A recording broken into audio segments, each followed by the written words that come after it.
ស្វាគមន៍មកកាន់ការឲ្យតម្រុយឆ្នោតយួនលេខល្អច្បាស់របស់ Channel តម្រុយឆ្នោតយួនថ្ងៃនេះ Admin មានលេខល្អៗសម្រាប់ចែកជូនដល់ពុកម៉ែបងប្អូនយកទៅផ្សងសំណាងសម្រាប់ឆ្នោតយួនថ្ងៃទី28 ខែឧសភាឆ្នាំ2026មុននឹងឈានដល់ការឲ្យតម្រុយឆ្នោតខ្ញុំបាទសូមចិត្តពុកម៉ែបងប្អូនមេត្តាជួយ Like Subscribe Comment និងដាក់សញ្ញាកណ្ដឹងឲ្យ Admin ម្នាក់មួយផងដើម្បីជាការលើកទឹកចិត្តក៏ដូចជាដើម្បីតាមដានវីដេអូតម្រុយឆ្នោតថ្មីៗផងដែរ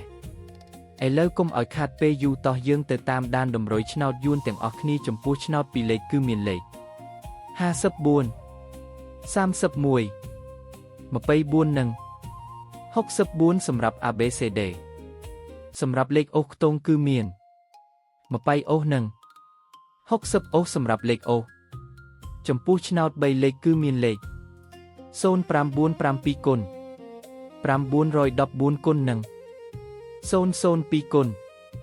បាទឥឡូវនេះវីដេអូតម្រុយឆ្នោតរបស់ Admin គឺបានដល់ទីបញ្ចប់ហើយខ្ញុំបាទសូមជូនពរពុកម៉ែបងប្អូនដែលបានយកតម្រុយឆ្នោត Admin យកទៅផ្សងសំណាងជូនពរឲ្យហេងៗគ្រប់គ្នាចាក់ត្រូវគ្រប់គ្នាជម្រាបលាជួបគ្នាថ្ងៃស្អែកបន្តទៀត